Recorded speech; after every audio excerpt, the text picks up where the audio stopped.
कि अनुसंधान पत्र और अनुसंधान लेख है क्या। ठीक है फ्रेंड्स, आप देखिए कि जब कोई रिसर्च होती है, जब कोई अनुसंधान होता है, जब वो छपता है, वो होता है अनुसंधान लेख या पत्र। ठीक है, अब देखते हैं इसको सिंपल भाषा में क्या कहा जाता है। रिसर्च जर्नल पेपर को व्याख्या, मूल्यांकन और तर्क प्रस्तुत किया जाता है। यह शोध कार्य के बारे में संचार की एक प्रक्रिया है। यानी कि जो रिसर्च जर्नल पेपर है, यानी कि जो अनुसंधान जो लेख है या जो अनुसंधान जो पत्र है, ठीक है, उसमें है क्या, उसमें रिसर्च के बारे में व्याख्या, मूल्यांकन और तर्क प्रस्तुत किए जाते हैं। यानी कि रिसर्च कैसी थी उसकी व्याख्या प्लस मूल्यांकन, ये कैसा था, मूल्यांकन करके देखा ये सही था गलत था क्या था, और तर्क इसके बारे में बिल्कुल जो इसके तर्क हैं वो इसमें प्रस्तुत किए जाते हैं। ठीक है, यह शोध के कार्य के बारे में संचार की प्रक्रिया है। यानी कि जो रिसर्च जो जर्नल पेपर है वो एक संचार की प्रक्रिया है। किसके बारे में, शोध कार्य के बारे में। यानी कि जो रिसर्च का काम होता है, यानी कि जो शोध का कार्य होता है, जो शोध का काम होता है, उसके बारे में एक संचार मतलब कि आपस में कनेक्टिविटी कि रिसर्च जो हमने की है, जो हमने शोध किया है वो किससे रिलेटेड था, किससे संबंध था, ये सारा जो एक प्रक्रिया है ये इससे संबंधित है। ये किस में दर्शाया जाता है, ये दर्शाया जाता है अनुसंधान जर्नल पेपर या अनुसंधान पत्र या लेख में। नेक्स्ट है, शोध लेख आमतौर पर वैज्ञानिक पत्रिकाओं में प्रकाशित होते हैं जिसमें अनुसंधान के क्षेत्र शामिल हैं। अब देखिए कि जो शोध लेख हैं वो ज़्यादातर किस में प्रकाशित होते हैं, वैज्ञानिक पत्रिकाओं में। आपने कभी पढ़ा है कि कोई शोध लेख है आपको किसी अखबार में मिल गया या नॉर्मल किसी बुक में मिल गया? नहीं। किस में मिलता है वो मिलता है वैज्ञानिक पत्रिकाओं में। ठीक है, विज्ञान में आज ये तरक्की हुई, विज्ञान में वो तरक्की हुई, आज ये रिसर्च हुई, आज वो रिसर्च हुई। ये किस में आपको ज़्यादातर मिलेगा, ये आपको मिलेगा किसी साइंस की मैगजीन में, साइंस की पत्रिका में। ठीक है फ्रेंड्स, उसमें आपको ढेर सारी जानकारियाँ मिल जाएंगी। ये ऐसे हो चुका है। तो कहने का सिंपल मतलब क्या है कि जो अनुसंधान होता है वो एक विशेष रूप में होता है, इसलिए ज़्यादातर वो किस में छपता है, वैज्ञानिक पत्रिकाओं में। ठीक है, एक शोध लेख अनुसंधान का मार्ग या एक डाटाबेस प्रदान करता है जो अभिनव वैज्ञानिक या विद्वान के लिए उपयोगी है। अब देखिए, जो एक लेख अनुसंधान है, यानी कि जब किसी जो किसी जर्नल में या किसी लेख में अगर कोई रिसर्च छपती है तो वो सबसे ज़्यादा बेनिफिट किसको देती है, एक वैज्ञानिक को या एक स्कॉलर को। यानी कि अगर उसने सेम चीज़ पे रिसर्च या अनुसंधान कर रहा है या करना है, उसको इसमें से कुछ ना कुछ आइडिया मिल जाता है। ठीक है फ्रेंड्स, तो इस आधार पर उसको काफ़ी जानकारी मिल सकती है, तो इसके लिए काफ़ी लाभदायक होता है ये। नेक्स्ट है, यह प्राथमिक स्रोतों पर आधारित है जिन्हें मूल शोध का परिणाम प्रदान किया जाता है। अब देखिए किस पे आधारित है, प्राथमिक स्रोतों पर आधारित है। प्राथमिक स्रोत क्या होते हैं कि जैसे ये देखिए, मान के चलिए कि किसी ने अगर कोई शोध किया है, जो अनुसंधान या किसी ने रिसर्च की है, तो उसने जो रिसर्च की है वो उसकी अपनी रिसर्च है, चाहे उसने कहीं से हेल्प लेके की है, पर जो उसने डाटा तैयार किया है वो खुद से तैयार किया है, वो क्या हो गया उसका, वो हो गया उसका प्राथमिक स्रोत। यानी कि अनुसंधान जो पत्र है, जो ये है किस पे आधारित है, ये मूल रूप से प्राथमिक स्रोतों पर आधारित है। नेक्स्ट पैरा है, शोध पत्र और लेख, शोध लेख में एक ही प्रारूप होता है लेकिन इनमें कुछ अलग होते हैं। देखिए, जो शोध पत्र है, जो शोध लेख है, ये इनका जो फॉर्मेट है, जो प्रारूप है, एक ही होता है, पर इनमें थोड़ा सा डिफरेंट होता है, थोड़ा सा इसमें डिफरेंस अलग है, ये थोड़ा सा इसमें डिफरेंस होता है इसमें।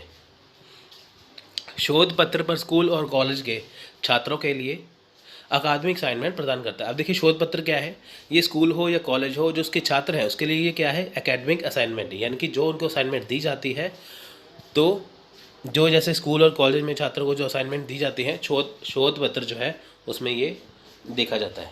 ठीक है फ्रेंड्स, तो सिंपल सी भाषा में हम यह कह सकते हैं कि जो शोध पत्र या अनुसंधान पत्र, शोध लेख या अनुसंधान लेख, ये क्या है, जिसमें रिसर्च के बारे में जो है लिखा जाता है।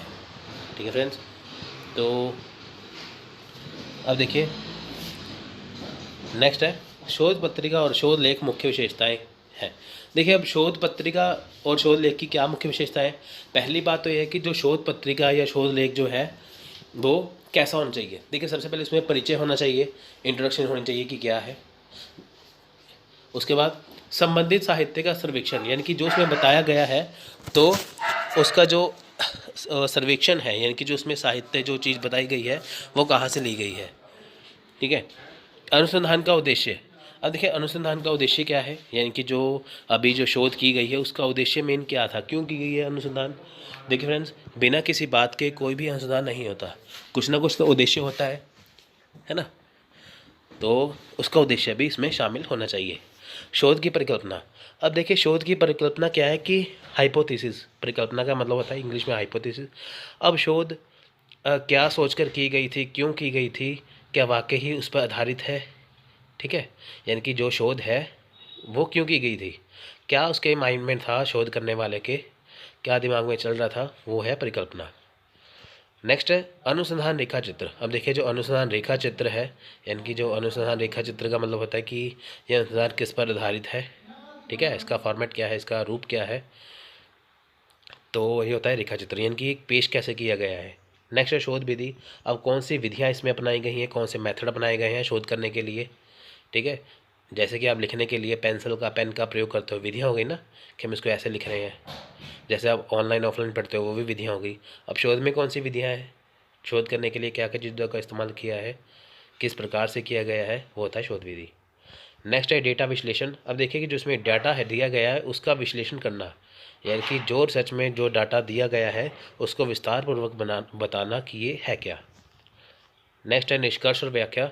अब देखिए इसमें निष्कर्ष और व्याख्या बताई जाती है। निष्कर्ष होता है कि जो रिसर्च की गई थी उसका क्या निष्कर्ष निकला, क्या वाकई जो रिसर्च जो ध्यान में रखे की गई थी क्या उसको पा लिया गया है या उसमें कामयाब नहीं हुए। तो नेक्स्ट है संदर्भ। इसमें रेफरेंस संदर्भ दिया जाता है कि ये सर्च करने में ये किस संदर्भ में की गई है, रिसर्च जो है किस संदर्भ में की गई है, किसकी हेल्प ली गई है, इसमें बताया जाता है, ठीक है फ्रेंड्स। तो अब देखिए फ्रेंड्स, एक अनुसंधान जर्नल का संकेत। देखिए जो अनुसंधान लेख है उसका संकेत क्या है, पहला है एच सूचकांक। देखिए एच इंडेक्स, हिंदी में कहते हैं एच सूचकांक। इसका क्या मतलब है, प्रकाशन के लिए प्रकाशनों की संख्या और उद्धरणों की संख्या दोनों को दर्शाता है। एच इंडेक्स या एच सूचकांक में होता है फ्रेंड्स कि जैसे कि जो चीज़ प्रकाशित की जाती है उसमें प्रकाशन के लिए तो कितने जो प्रकाशन, जो कितने पब्लिकेशन पहले से है उनकी संख्या कितनी है, यानी कि जो एक रिसर्च जो लेख है, यानी कि जो एक रिसर्च जर्नल या एक अनुसंधान जर्नल जो है अगर उसे प्रकाशित करना है तो उसमें कितने पब्लिकेशन पहले से ही हैं, ठीक है। ये होता है एच सूचकांक। जी इंडेक्स, यह प्रकाशन रिकॉर्ड्स के आधार पर विज्ञान में उत्पादन योग्यता के लिए सूचकांक है। अब देखिए जी इंडेक्स क्या है, एच सूचकांक का ही थोड़ा सा बढ़ा के जी इंडेक्स किया गया है, इसी का ही रूप है। जी इंडेक्स में होता है कि जो एच सूचकांक है उसकी जो प्रोडक्टिविटी है उसे कैसे बढ़ाया जाए, वो जी इंडेक्स में होता है। नेक्स्ट है I10 सूचकांक। देखिए I10 सूचकांक में क्या है कि कम से कम 10 उदाहरणों के साथ प्रकाशनों की संख्या, यानी कि जो 10 प्रकार की इसमें एग्जाम्पल होती हैं, यानी कि जो हम एक रिसर्च कर रहे हैं उसमें 10 तरह के उदाहरण होते हैं जो एक रिसर्च को दर्शाते हैं। अब नेक्स्ट है स्निप, यानी कि सोर्स नॉर्मलाइज इम्पैक्ट पर पेपर, ठीक है फ्रेंड्स, इसे हिंदी में कहते हैं, ठीक है, SNIP, यानी कि स्रोत प्रति सामान्यीकृत प्रभाव। अब देखिए है क्या, यह सूचक पत्रिका के प्रकाशन के औसत उद्धरण इनपुट को मापता है। अब देखिए कि जो इसमें पत्रिका में जो चीज़ें छापी गई हैं, जो चीज़ें प्रकाशित की गई हैं, वो उसका औसत क्या है, वो इनके वो किस आधार पर उसका बैलेंस क्या है, वो कितने कितने जो रिसर्च को उसमें शामिल किया गया है। यानी कि अगर एक जर्नल में कोई सूचना छापी गई है, जो रिसर्च वर्क छापा गया है, ठीक है, जो प्रकाशित किया गया है, वो औसत रूप से कितना है, ये इसमें देखा जाता है। प्रत्येक छात्र या विद्वान रास्ते से सीखना चाहता है। सीखने का अलग तरीका दृश्य, श्रवण और व्यवहारिक रूप से है। विद्वान या छात्र को कुछ ज्ञान, नवीन विचार और अनुभव प्राप्त करने के लिए मूल तरीकों का अनुसरण करना है। देखिए फ्रेंड्स, जो प्रत्येक छात्र या विद्वान है वो रास्ता, यानी कि वे रास्ता से सीखना चाहता है, यानी कि जो वो सीखना चाहता है वो किसी रास्ते से सीखना चाहता है। रास्ता कौन सा आता है, वो जैसे अलग अलग चीज़ें होती हैं, जैसे कुछ वीडियो से सीखते हैं, कुछ ऑडियो से सुनकर सीखते हैं, कुछ व्यवहारिक रूप से सीखते हैं। हम अपनी ज़िंदगी में दैनिक जीवन में फ्रेंड्स, हम अपने दैनिक जीवन में कुछ ना कुछ सीखते रहते हैं। ज़रूरी नहीं है कि हम स्कूल से ही सीखते हैं, तो हम दैनिक चर्चा में व्यवहारिक रूप से जो हम किसी से मिलते हैं तभी हम कुछ ना कुछ सीखते हैं। अगर हम कोई वीडियो देख रहे हैं तो भी उससे कुछ सीखते हैं, कुछ ही सुन रहे हैं तभी उससे सीख रहे हैं। तो यानी कि हम कुछ ना कुछ सीखते रहते हैं, ठीक है। सीखने का तरीका अलग अलग होता है, पर हम कुछ ना कुछ सीखते रहते हैं, ठीक है। इसमें क्या होता है कि जो विद्वान हैं या जो छात्र हैं, उनको जो कुछ ज्ञान है, जो कुछ नवीन नए नए जो विचार हैं या अनुभव प्राप्त करने का ये मूल तरीका है। यानी कि अगर किसी छात्र को या विद्वान को कुछ ज्ञान प्राप्त करना है, कुछ अनुभव प्राप्त करना है, तो वो इन सब से सीखता है। तो आइए जानते हैं क्या है ये। देखिए, संगोष्ठी या सेमिनार जिसे कहते हैं, इंग्लिश में भी सेमिनार। नेक्स्ट है सम्मेलन, जिसे कॉन्फ्रेंस कहते हैं इंग्लिश में। संगोष्ठी मतलब है सिंपोजियम। देखिए फ्रेंड्स, संगोष्ठी सेमिनार को भी संगोष्ठी कहते हैं, सिंपोजियम को भी संगोष्ठी कहते हैं, पर थोड़ा सा डिफरेंस इसमें, ठीक है, और कुछ नहीं है। नेक्स्ट है कार्यशाला, जिसे वर्कशॉप कहते हैं। नेक्स्ट है बोलचाल या वार्तालाप, जैसे कोलिक्यम। और गोलमेज चर्चा है राउंड टेबल डिस्कशन। एक एक करके डिस्कशन करते हैं इनकी, जानते हैं कि है क्या। दिखने में सभी एक जैसे, पर थोड़ा सा इसमें डिफरेंस है। तो पहले बात करेंगे संगोष्ठी या सेमिनार की।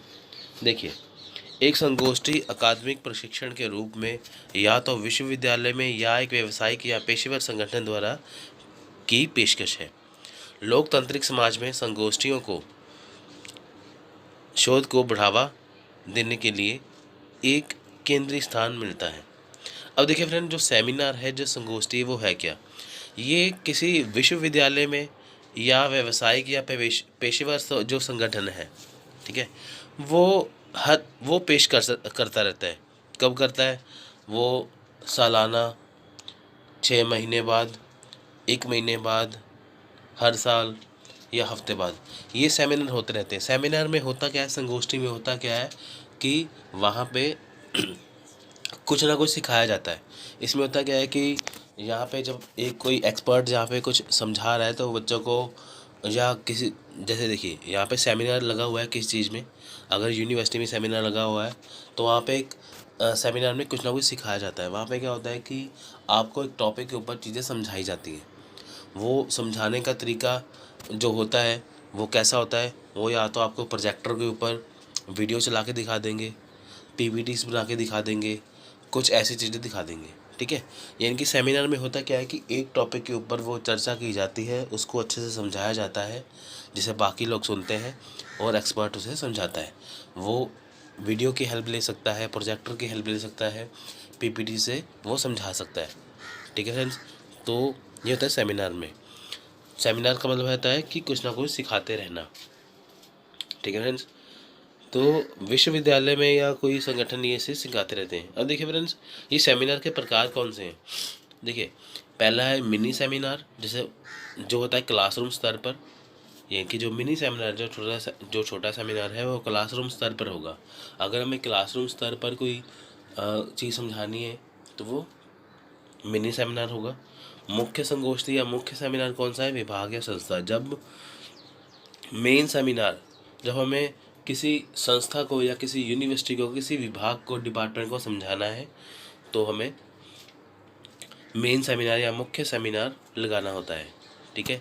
एक क्लास को समझाएंगे तो मिनी सेमिनार, विभाग को समझाएंगे तो मुख्य संगोष्ठी या सेमिनार। नेक्स्ट है राष्ट्रीय संगोष्ठी या राष्ट्रीय सेमिनार। विभिन्न विश्वविद्यालयों में राष्ट्रीय स्तर पर। अब देखिए कि जो राष्ट्रीय स्तर पर जो हमारे विभिन्न विश्वविद्यालय हैं, तो वहाँ पे राष्ट्रीय संगोष्ठी, राष्ट्रीय सेमिनार लगाया जाता है। इनकी देश की अलग अलग यूनिवर्सिटी में जब सेमिनार लगाया जाता है, तो वो राष्ट्रीय सेमिनार या राष्ट्रीय संगोष्ठी होती है। अंतर्राष्ट्रीय संगोष्ठी, विदेशी या घरेलू विश्वविद्यालयों में अंतर्राष्ट्रीय स्तर। अब देखिए कि अंतर्राष्ट्रीय सेमिनार क्या है कि जब विदेशी, जब यानी कि बाहर की यूनिवर्सिटी जो है, वहाँ पे सेमिनार होता है। तो मिनी सेमिनार कहाँ होगा? क्लासरूम स्तर पर। और मुख्य संगोष्ठी सेमिनार कहाँ होगा? विभाग या संस्था स्तर पर। राष्ट्रीय संगोष्ठी होगी विभिन्न विश्वविद्यालयों में राष्ट्रीय स्तर पर। और अंतर्राष्ट्रीय संगोष्ठी होगी विदेशी विश्वविद्यालयों में, ठीक है फ्रेंड्स। तो ये था सेमिनार। अब देखिए, इससे रिलेटेड एक क्वेश्चन भी आ चुका है। निम्नलिखित में से कौन सी संगोष्ठी की विशेषताएं हैं? ठीक है, इनमें से सेमिनार या संगोष्ठी की विशेषताएं बतानी क्या है। ये दिसंबर 2015 में क्वेश्चन आया था। देखिए, यह शैक्षणिक निर्देश का एक रूप है। इसमें प्रश्न, चर्चा और बहस शामिल है। इसमें व्यक्तियों के बड़े समूह इसमें कुशल व्यक्तियों की भागीदारी आवश्यक है। अब देखिए इसमें से इन्होंने यहाँ पे ऑप्शन दे रखे हैं।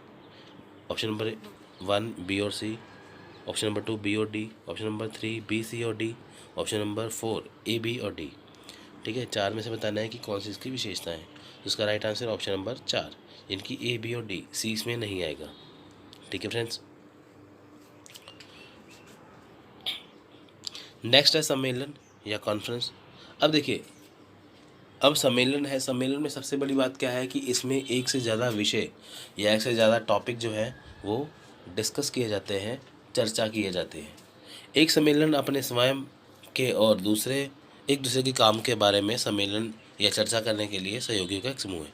यानी कि सम्मेलन कब होता है कि जब सहयोगियों का समूह, यानी कि अगर कहीं पे कोई काम कर रहा है, साथ में कोलीग्स काम कर रहे हैं, सहयोगी हैं, तो वह एक सम्मेलन करते हैं, तो वहाँ पे अपने काम की और दूसरे के काम की चर्चा की जाती है। ठीक है, सम्मेलन में होता क्या है कि एक से ज़्यादा विषयों के बारे में चर्चा की जाती है कॉन्फ्रेंस में। अब आप देखिए कि जैसे बड़ी बड़ी कंपनी में कॉन्फ्रेंस होती है, वहाँ पे एक दूसरे काम की या अपने काम की एक दूसरे काम की चर्चा की जाती है, तो होती है कॉन्फ्रेंस। ठीक है फ्रेंड्स, इसमें एक से ज़्यादा टॉपिक जो है वो चर्चा किए जाते हैं। क्वेश्चन आ सकता है कि एक से ज़्यादा टॉपिक किस में चर्चा किए जाते हैं, तो सम्मेलन में। अनुसंधान के लिए विद्वानों के सम्मेलन कभी कभी आवासिक रूप से उन विश्वविद्यालयों या आयोजित किए जाते हैं जिनके पास नियुक्त पेपर समीक्षकों का एक समूह होता है जो सबमिशन की समीक्षा करते हैं और सबसे उपयुक्त मूल सर्विसेज आदि का चयन करते हैं। अब देखिए क्या है कि जो सम्मेलन है वो वार्षिक स्तर पर भी होता है, वो छमाही स्तर पर भी होता है, मंथली स्तर पर भी होता है। ठीक है फ्रेंड्स, जो सम्मेलन होता है तो ये करते रहते हैं, जो सम्मेलन है, जो कॉन्फ्रेंस है, वो हमेशा करते रहते हैं। कई बार क्या होता है कि रिव्यू करना होता है सालाना, तो वार्षिक रूप से कॉन्फ्रेंस होगा कि एक साल में क्या क्या किया है, 6 महीने में क्या किया है, एक महीने में क्या किया है, तो ये होता रहता है। इसमें क्या है कि एक्सपर्ट्स की टीम होती है। सम्मेलन में सबसे बड़ी बात देखिए कि 2 चीज़ें होती हैं। पहली बात तो ये कि इसमें एक से ज़्यादा टॉपिक के ऊपर चर्चा की जाती है। दूसरी बात, इसमें एक्सपर्ट की जो टीम है, जो विद्वानों की टीम है, वो विद्वान इसमें ज़्यादा शामिल होते हैं। ठीक है फ्रेंड्स, तो इसमें विद्वान भी या एक्सपर्ट भी शामिल होंगे, ज़्यादा होंगे, और इसमें एक से ज़्यादा टॉपिक के ऊपर भी चर्चा की जाएगी। अब सम्मेलन के प्रकार देखिए, पहली बात है कि क्षेत्रीय सम्मेलन। अब क्षेत्रीय लेवल पर, रीजनल लेवल पर क्षेत्रीय सम्मेलन करवाया जाता है। फिर राष्ट्रीय सम्मेलन करवाया जाता है राष्ट्रीय स्तर पर। फिर अंतर्राष्ट्रीय सम्मेलन, जैसे कई देशों के प्रधानमंत्री, विभिन्न देशों के प्रधानमंत्री एक जगह इकट्ठे हुए हैं, तो वहाँ पे हमारे देश के प्रधानमंत्री जा रहे हैं वहाँ पे सम्मेलन के लिए, तो वो क्या है, वो अंतर्राष्ट्रीय सम्मेलन है। नेक्स्ट है संगोष्ठी। देखिए फ्रेंड्स, संगोष्ठी मैंने सिंपोजियम, ऊपर सेमिनार में भी संगोष्ठी है, यहाँ पे भी संगोष्ठी है, तो सिंपोजियम का मीनिंग होता है वैसे संगोष्ठी। संगोष्ठी एक बौद्धिक मनोरंजन है जो दर्शकों को सूचित निर्णय, नीतियों, मूल्य, निर्णय या समझ के साथ सूचित करने के लिए एक उत्कृष्ट उपकरण के रूप में कार्य करता है। अब देखिए क्या है ये बौद्धिक मनोरंजन है। देखिए सबसे पहले आपको मैं डिफरेंस बताता क्या है। जो कॉन्फ्रेंस था उसमें हम सिर्फ उसमें हम एक से ज़्यादा विषय चर्चा कर सकते थे। अब संगोष्ठी या सिंपोजियम में क्या है, इसमें सिर्फ हम एक ही विषय पर चर्चा करेंगे। कॉन्फ्रेंस में एक से ज़्यादा विषय, संगोष्ठी या सिंपोजियम में एक ही विषय। कॉन्फ्रेंस में होता क्या है कि ज़्यादा एक्सपर्ट की टीम होती है, तो संगोष्ठी में बहुत कम एक्सपर्ट की टीम होती है। ठीक है फ्रेंड्स, तो ये बौद्धिक मनोरंजन है। इसमें क्या है कि निर्णय, नीतियाँ वगैरह उसके ऊपर एक ही विषय के ऊपर यह इसमें डिस्कस किया जाता है। संगोष्ठी की मुख्य विशेषता क्या है कि एक ही विषय या विषय और विशेषज्ञ द्वारा एक ही दिन में दिए गए सभी व्याख्यान शामिल हैं।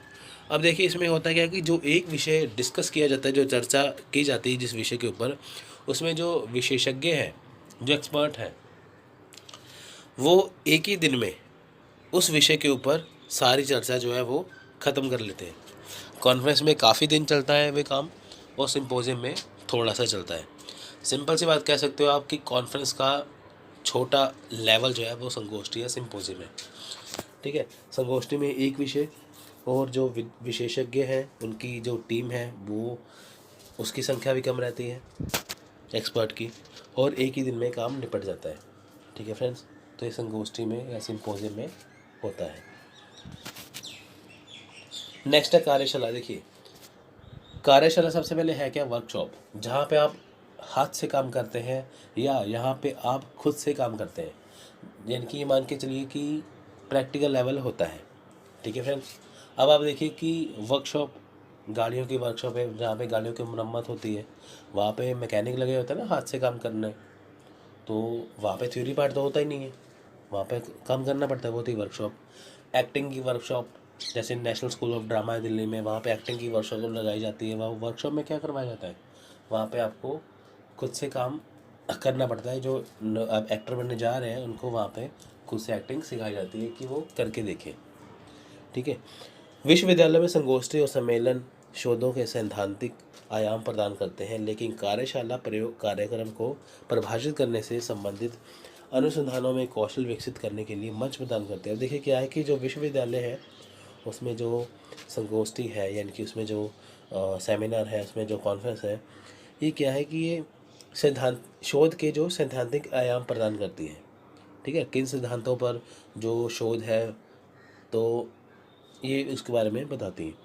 लेकिन कार्यशाला में क्या है, इसे परिभाषित करना। देखिए इसमें लाइन का मतलब क्या है कि सेमिनार और सम्मेलन में, कि सेमिनार और कॉन्फ्रेंस में आपको थ्योरी पार्ट करवाया जाता है, पढ़ाया जाता है, सिर्फ समझाया जाता है, पर कार्यशाला में आपको प्रैक्टिकल लेवल करके देखना पड़ता है। यानी कि अगर हम सेमिनार या कॉन्फ्रेंस में जाते हैं तो वहाँ पे हमें थ्योरी पार्ट समझाया जाता है, कार्यशाला में वर्कशॉप में हमें काम खुद से करके देखना पड़ता है कि हाँ हमें समझ में आ रहा है कि नहीं, है ना। किसी ने ये देख लिया कि हाँ गाड़ी ऐसे ठीक की जाती है, पढ़ लिया, पर वर्कशॉप में जाके खुद उसको गाड़ी ठीक करनी पड़ेगी, तभी उसको आएगा। व्याख्यान और प्रदर्शन प्रक्रिया द्वारा वास्तविक अवधारणा तकनीक का अभ्यास करने वाली कार्यशाला में वर्कशॉप का शब्द का प्रयोग ज़्यादातर इंजीनियरिंग क्षेत्र में किया जाता है।